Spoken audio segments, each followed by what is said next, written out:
Oke, hari ini kita akan belajar tentang yang namanya cara meringkas dalam pola bahasa Inggris atau dalam TOEFL. Yang perlu kalian ketahui di sini adalah peringkasan itu sendiri apa? Peringkasan itu adalah penghilangan ya, atau menggantikan kata yang emang perlu diringkas atau memang nggak perlu, makanya kita perlu peringkasan di situ. Terus yang kedua, teman-teman juga harus tahu bahwa peringkasan itu selalu terdapat pada subclause. Nah, apa sih subclause? Subclause itu ini ya. Subclause itu adalah anak kalimat di mana polanya nanti adalah conjunction, subject, dan juga verb. Itu adalah pola dari yang namanya subclause. Jadi peringkasannya nanti akan terletak di subclause anak kalimat ini. Dan peringkasannya nanti ada 4. Yang pertama ada reducing, ada omitting, abridgment, dan juga elliptic.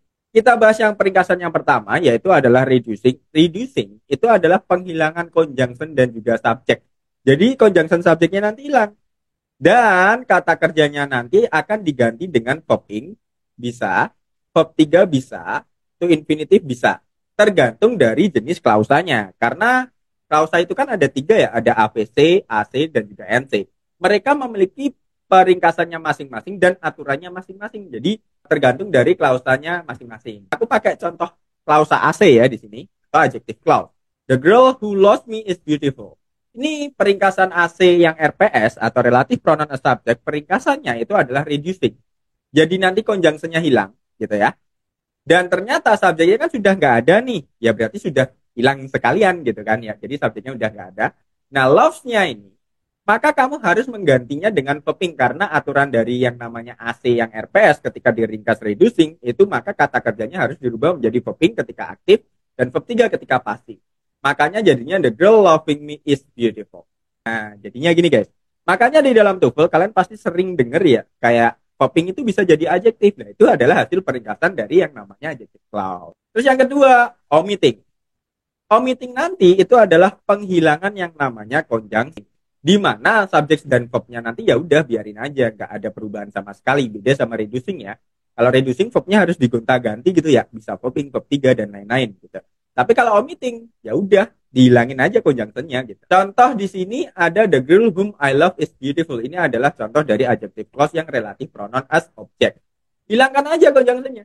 The girl whom I love jadi the girl I love is beautiful. Gak apa-apa. Jadi biar ringkas aja, biar lebih pendek dan lebih enak digunakan.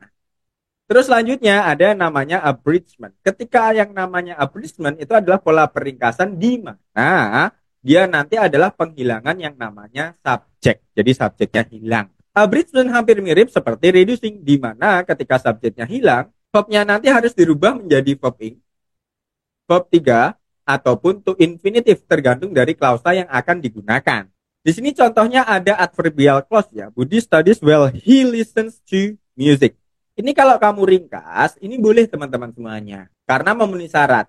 Oh iya, by the way, pola peringkasan itu punya syaratnya masing-masing ya, jadi hati-hati. Kebanyakan pola peringkasan itu syaratnya adalah subjeknya harus sama. Di sini kan subjeknya sama ya, berarti nggak masalah. Dan yang kedua biasanya biasanya loh ya, nggak semuanya ya, biasanya syaratnya nanti subclause nggak ada modal. Ini adalah AVC of time, syarat peringkasannya seperti itu guys ya. Berarti ini boleh diringkas. Ketika boleh diringkas, terus hasilnya gimana dong? Ya maka kita hilangkan subjeknya. Nah jadi well listens. Nah nggak sampai di situ aja.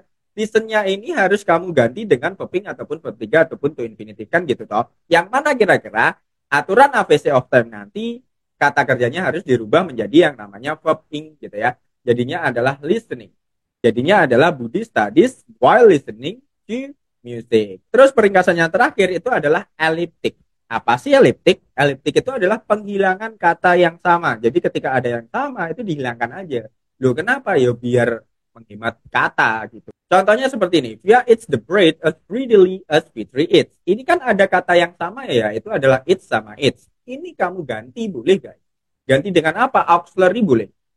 Fitri does. Nah ini namanya pola elliptic ini. Karena menggantikan suatu kata yang sama. Selain kamu bisa menggantikan dengan kata bekerja bantu atau auxiliary, karena ini tensesnya sama, ini simple present, dan ini juga simple present, maka juga bisa dihilangkan.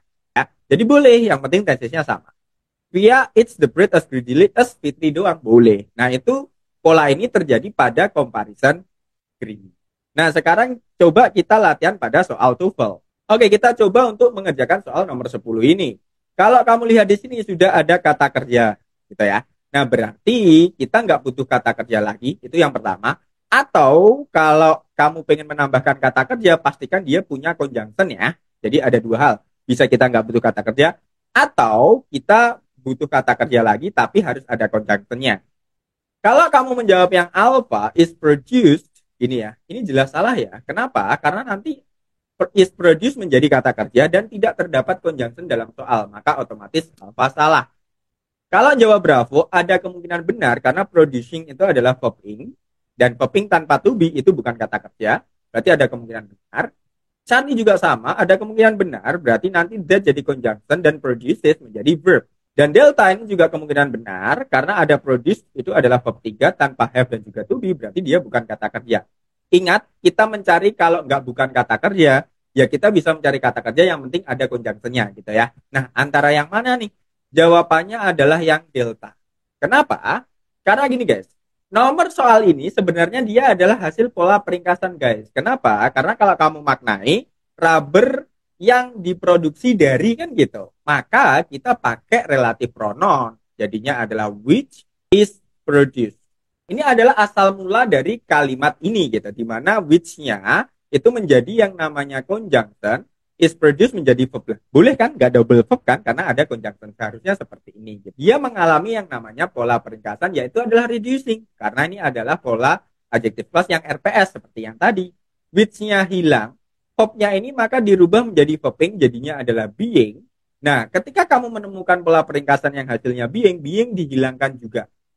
Nah, maka menyisakan produced. Makanya jawabannya adalah yang produced, yang delta. Gimana? Anda bisa paham? Kalau masih bingung, silahkan tanya di kolom komentar. Sampai jumpa lagi di materi selanjutnya.